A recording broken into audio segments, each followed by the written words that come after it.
Welcome back to Animal Farming. On this segment, we shall learn the importance of crossbreeding and how it helps to increase production. Crossbreeding is defined as the process or the act of producing offspring, particularly through mating two purebred individuals but come from different breeds, varieties, or species. It is usually done with the intent of producing an offspring that would acquire desired traits of the parents' lineages. This is commonly practiced by breeders, especially when the desired traits would be beneficial to the offspring, such as its biological fitness being enhanced. It depends, sometimes you have a farmer who wants to have the best characteristics of a Jersey and the best characteristics of maybe another one like Frisian, for example. Frisian produces more milk, Jersey produces milk with a lot of butter fat. So, but the farmer needs both qualities. That's the time they can do crossing. And when they do crossing, they have an animal that is in the middle of the two, producing more milk with better butter fat. And this is an animal that probably is tailor-made with the farmer. That's why we say breeding. You tailor-make what you want. What do you want to be the product? Yeah. So you begin with the product and work backwards. Yeah. You don't begin with mating and then get anything you want. So you begin by describing what you want and then select the parents of what you want. Most animals are pedigree. Pedigree means they are pure. If you cross, they are no longer pure. They are not registered as pedigree. When you cross, they go back to foundation. We have a hierarchy of about 4 stages. Foundation, then we move to intermediate, we go to appendix, and then pedigree. If you get a cross between a pedigree Frisian and a pedigree Jersey, you go back to foundation. Yeah, so that's the disadvantage. The other disadvantage is that because of this crossbreeding all over, we have lost very, very good animals. Because when you cross, you mix the genes until you no longer have the pure breeds, so you lose them. For a farmer to select the best bull to fit their desire, there is a catalog that exhibits all the bull's breed available, its physical traits, its body weight, among other important factors that need to be considered. When the bulls have produced semen, there is what we call semen catalog. Semen catalog is a book showing the sire name, the sire breed, and the details of that sire, what that sire will bring into the mating, the traits of the sire, what are the key things that sire will bring into the mating.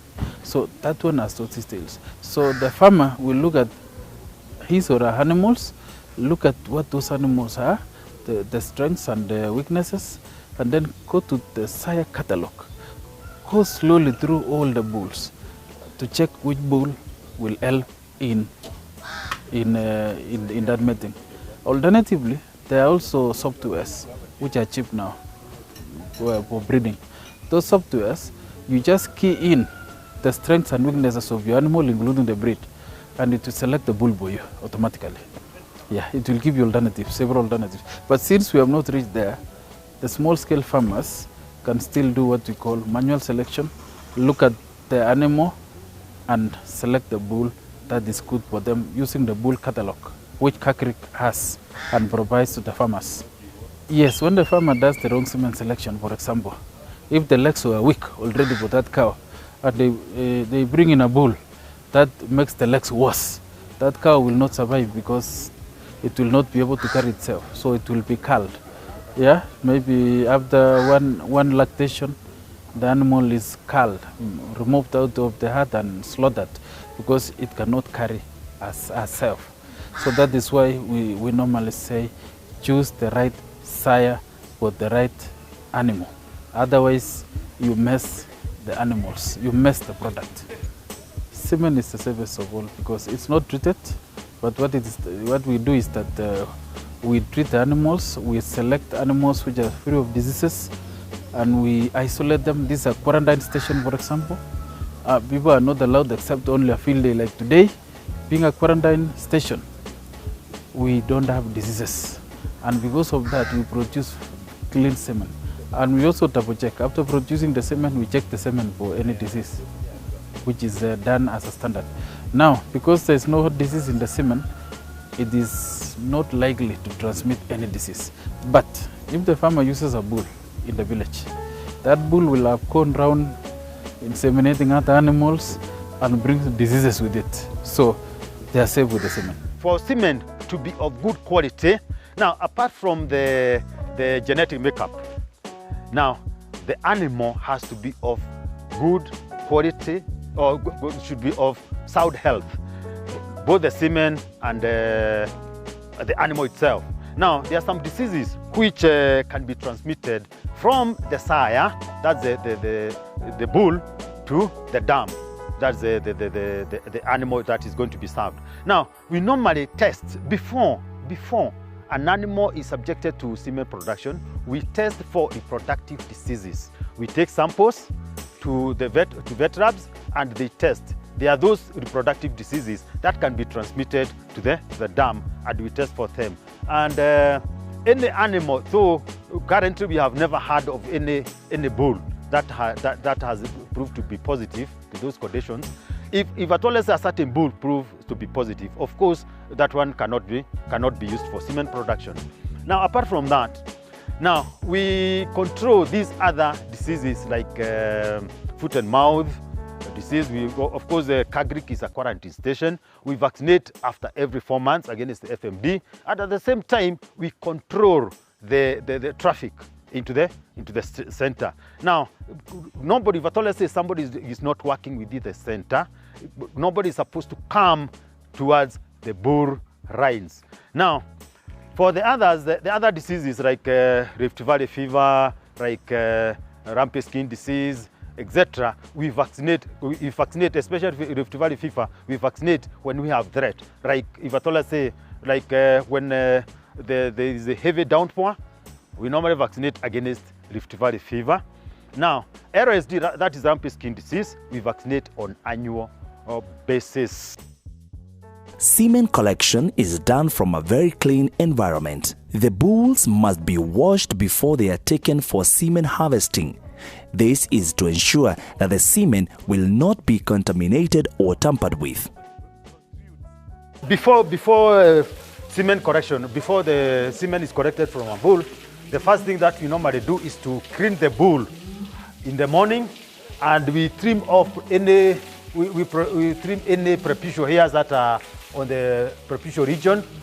Now, the purpose of cleaning the bull is to make sure that whatever you are going to collect from the bull is not contaminated with any dirt or any foreign material that's not supposed to be in the semen. So this is the work that we normally do in the morning, and then after that, the bulls are tethered or tied outside there to dry off. Wacha ipande. So now normally the bull is allowed to mount once, and then it is pulled back. Now that is what we call teasing, and the purpose of teasing is to increase the libido and also the quality of semen that you are going to get. Now you can tease for about 2 to 3 times. Now the purpose of teasing is to increase the quality of semen that you are going to get, and of course you increase both the volume and the spermatozoa concentration.